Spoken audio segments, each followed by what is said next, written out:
to your campaign in this Grand All-Stars? Of course, as you mentioned, I think the support system is really there. Sometimes sinasabihan ko nga sila na tama na, galing sa akin na lang isend yung pera. But like, I think yes, they told me na parang they got inspired of the story of me and my childhood and my grandma. Sabi na parang they feel like parang anak na din daw nila ako when they're helping me and supporting me. So every single day, they're giving me updates and like, see, this is what we're gonna go and all of that. So, hindi naman ako like force of them to help, but then at least I know that I have those solid people who's willing to support me. And I know that about to compete sa All-Stars, I know they're gonna do triple much to help me again. Follow-up question. How does it feel to get a perfect 10 dun sa evening gown? No, oh my God, I was actually quite stressed kasi I was not able to rehearse the actual gown until early. Kasi sabi ko, kaya ba ito? Pero syempre wala tayong choice, go lang ng go. So I was very happy when I heard 10, 10, 10, 10. Sabi ko, ay, amazing naman to siya. And I didn't know how to react, but I was very happy. I'm very happy. And I hope that Rian is very happy. Thank you, congratulations. Thank you. Ayan na po, let's welcome our first runner-up, Jessica Ferrer. My question is for Anne. Anne, I think this is not a smooth journey for you. People and other critics are doubting about you joining here. Ano masasabi mo sa mga little transparent you have here that is also mga naharangan ng mga bato sa kanilang mga pangarap? Thank you po. Actually, when I joined Reina Filipinas, I thought there's someone, there's another chance who will compete together with me. Pero nagulat ako na mag-isa lang ako. Maybe because they are still afraid to compete and to try because they're afraid for what other people will tell them. Kasi nga parang ako in my entire pageant career, for 15 years, this is my first time competing with the cisgender women, sisters. So sabi ko, parang bago ako dito, nangangapa din talaga ako. But now that I got the Reina Filipinas MGI All-Star crown, feeling ko mas may inspire at next year, mas maraming sasaling mga trans Pinay at magta-try sila because they saw someone na hindi tumigil and dinedma ang mga bashings and the homophobic and transphobic comments. So, feeling ko this is the beginning. And for me, that is my exact goal to compete. When I'm competing here in Reina Filipinas, sabi ko, gusto ko gamitin yung platform to widen the mind of the people, to teach them and to make them well informed for what is transgender women all about. Ayun na nga, Anne, congratulations. Anong feeling mo na nag-top ang trans? Taray. Yes, sir. Sabi ko naman sa inyo, magaling talaga mag-top ang mga trans. Kasi nga, di ba, kami mga trans Pinay, ay lahat naman tayo Filipino. Filipinos are very, great kung saan man tayo dalhin. Just like Ate Sayala. Di ba, nanalo siya nakaraan, she's a grand champion. So, ibig sabihin lang doon, whatever your gender is, even you're a trans Pinay, kayang-kaya mo mag-top kapag inaling mo. Yes! Congratulations. Edge. Hello, kay Cleopatra. Sabi mo nga kanina, hindi na-expect na mapasama sa semis. Anong feeling na nagpakilala ka sa mundo ng Philippine pageantry? Ang ganda-ganda mo, lalo nung lumabas ka ng gown. I mean, is this your first time mag-join ng national? Yes po, it was actually my first national pageant. Yes. And if ibibilangin ko po yung lahat ng national pageant, it was my third. Kasi one from the province and one from my municipality, and then national. How does it feel na nag-shine ka tonight? Honestly po, overwhelmed po.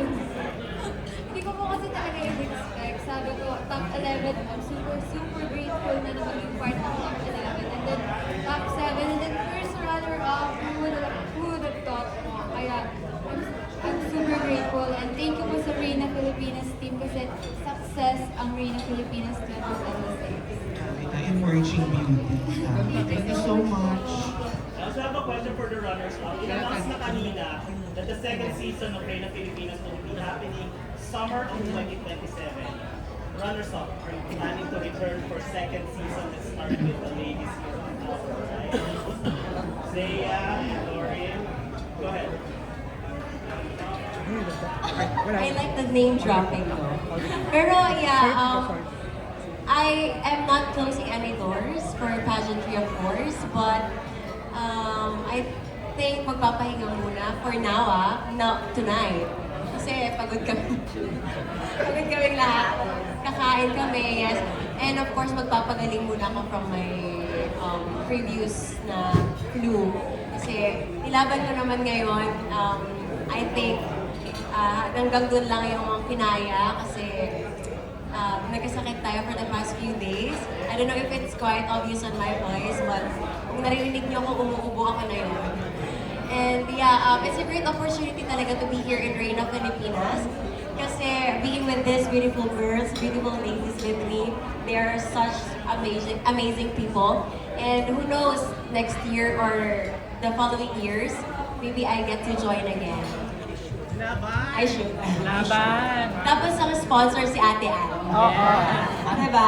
Laban? Mama. Kasi family naman mag-sponsor. So for me, same with Ate Zea, I'm not closing any doors. But I will rest po muna since I'm still a student and I have a business po. I'm a young entrepreneur, so I will focus muna po sa business ko so I can get more money para makuha po ulit ang most popular vote. Charing! Hindi po, yun po. Mag-iipon po muna ako ng bonggang-bongga. And of course, I will focus to my studies po muna.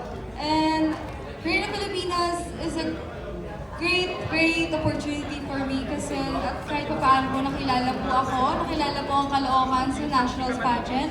And I think ang buong Batang Kakalo are proud of me kasi they're looking up for me to get a title kahit runner-up lang. And I'm so proud of sobrang support nila sa mga votings na nakuha ko yung Miss Popular Vote. Actually, malapit na po ako mainis kay Ate Alexi kanina eh. Sabi ko, ano na yung support si Ate Alexi? Hindi ba titigil ko? Paano pa ako ba? Mawawalan na ako ng chance! Sabi ko po, sabi ko, buti na lang nag-close na yung votings na ko yung top 7. So yun, grateful din ako sa Reina Filipinas na may ganun silang atake, na may votings online para kahit paano yung mga girls na nawala ng chance to get in the first cut, may chance pa rin for the finals. And now, I'm here, the fourth runner of Reina Filipinas 2026. For me, I would say why not? I would always tell my the people kapag yung podcast namin, how are you feeling today? I would always say like, I'm so sad to be over because our pageant is cut short. Because it's, parang malapit na yung Miss Grand International, so the pageant was really cut short, so making siya.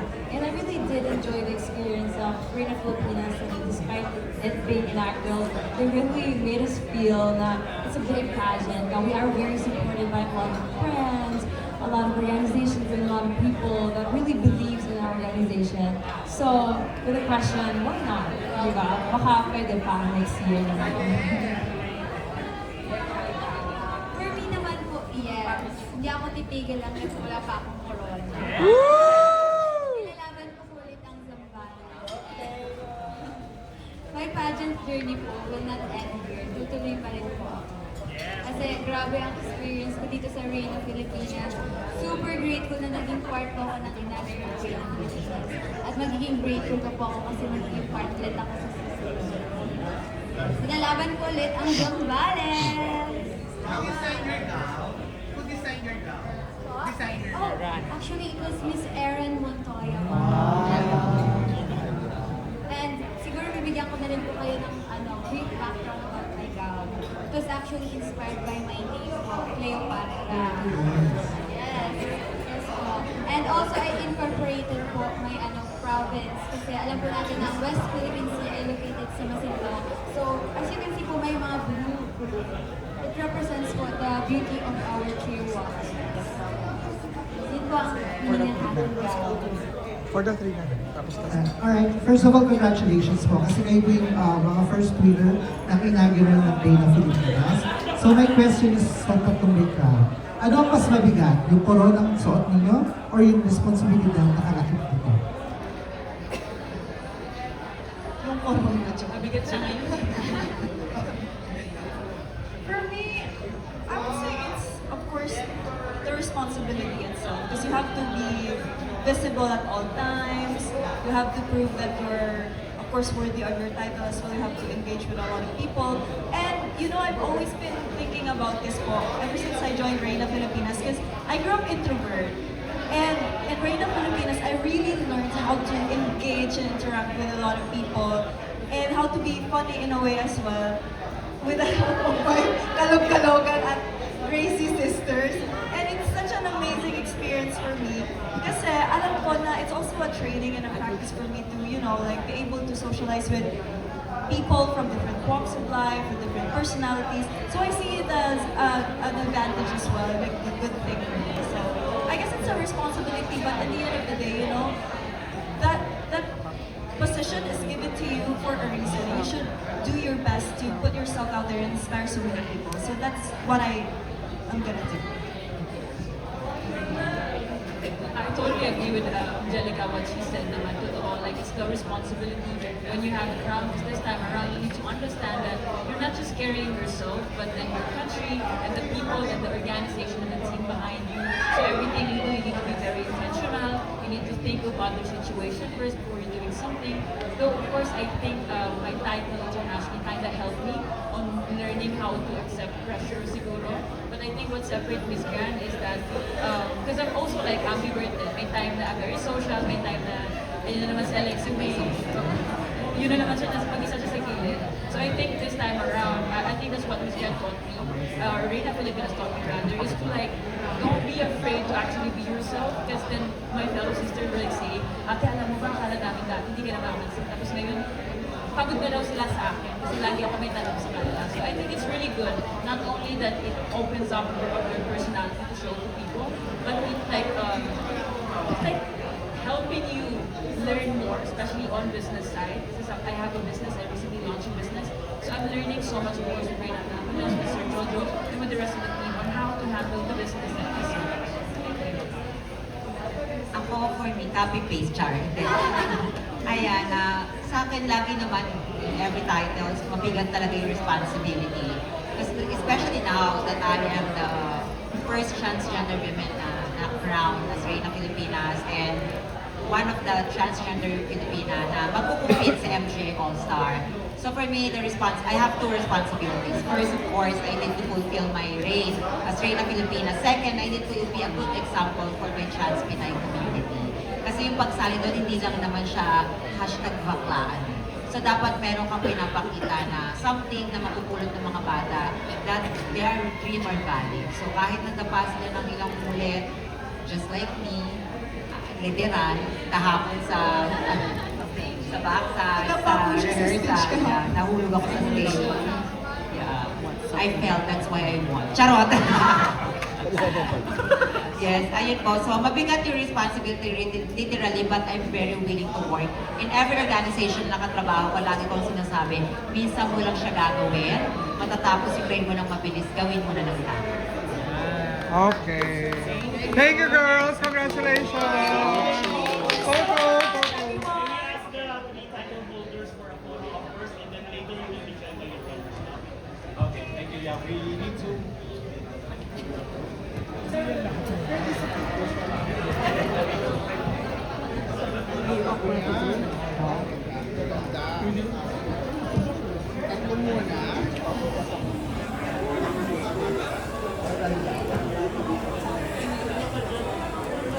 Here, center.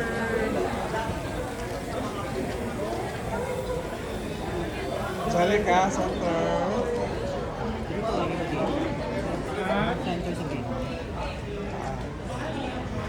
Center. Center.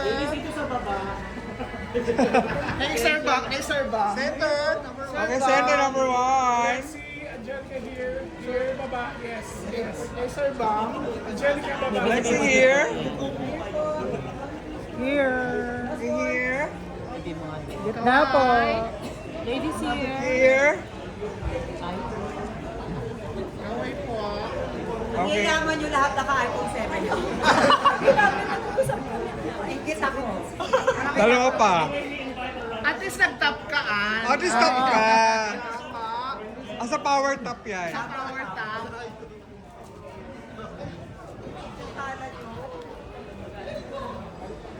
Closer. Okay, closer po. Center. Okay, 1, 2, 3.